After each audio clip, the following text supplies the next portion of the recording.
Well, R. Kelly has pleaded not guilty to the latest charges of abusing 4 women, including 3 who were allegedly minors at the time. Kelly told Gayle King that everyone accusing him of physical and sexual abuse is lying. Well, Gayle also spoke with 2 women who are currently living with Kelly, Azriel, Clary, and Joycelyn Savage. Their families say that Kelly brainwashed them, but they say that their parents have ulterior motives.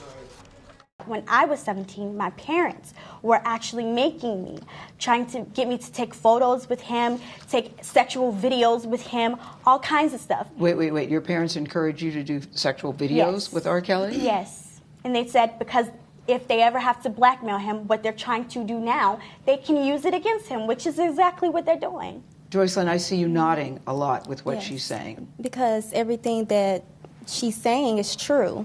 Our parents are basically out here just to get money. So CBS News correspondent Jericka Duncan is just outside of the jail in Chicago. Jericka, the women's parents deny receiving or asking for money from R. Kelly. What's the reaction been from the parents and the family of these women? The parents are flabbergasted. They really, truly believe that their children have been sort of caught up in this relationship that isn't healthy. They think that their children have been brainwashed. So it's a back and forth. And I think it's hard for people sometimes to wrap their head around it because now you have 2 women that are of age, without a doubt, 21 and 23, I believe. And even though, Azriel says her parents told her to tell R. Kelly she was 18 when she was 17. The fact is she's 21 now, and they continue to sort of go on this campaign really to prove that everything is fine, and I'm fine, and I'm happy. So it's kind of the tit for tat, the parents' word versus their children's words. Jericka, we are hearing, there are reports out there that Joycelyn Savage could be reunited with her family. They have not seen her in 2 years. What are you learning from your reporting? So Kelly's manager apparently said that he would help to facilitate a reunion of sorts as early as next week. The Joycelyn Savage's family says, okay, fine with that, but we want to bring along a mental health expert.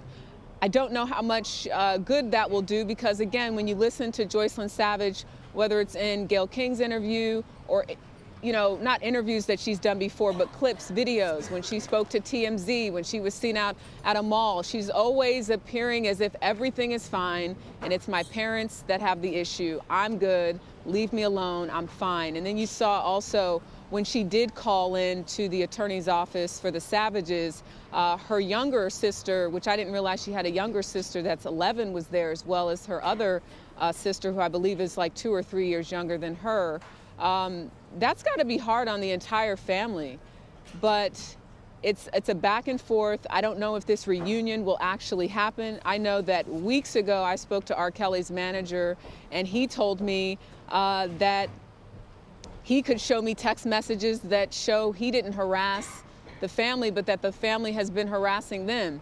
So I think all of these things too could presumably come out if there is in fact a trial. We assume that there will be, again, R. Kelly charged with 10 counts of aggravated criminal sexual abuse.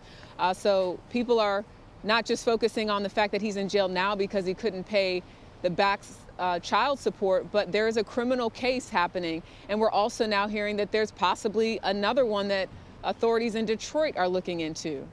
So, you mentioned why he's behind bars, because he couldn't pay his child support. The only reason that he was able to get out is not because he posted bond for himself, but because a friend posted bond for him the last time. So do we know anything more about whether or not he'll be able to pay the amount he owes in back child support and be released before his next court date?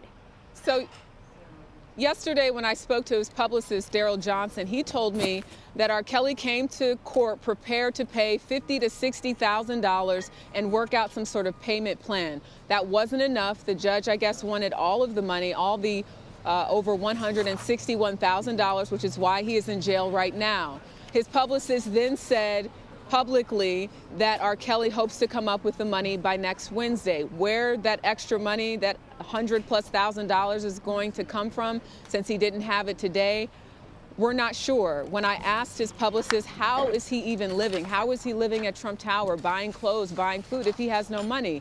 His publicist says, look, he has a little bit of money, but he doesn't have a lot, and I guess maybe he's doing what he can with the little bit that he does have at this point. Yeah, all that, and apparently supporting 2 women. At least 2. All right, Jericka, thank you very much.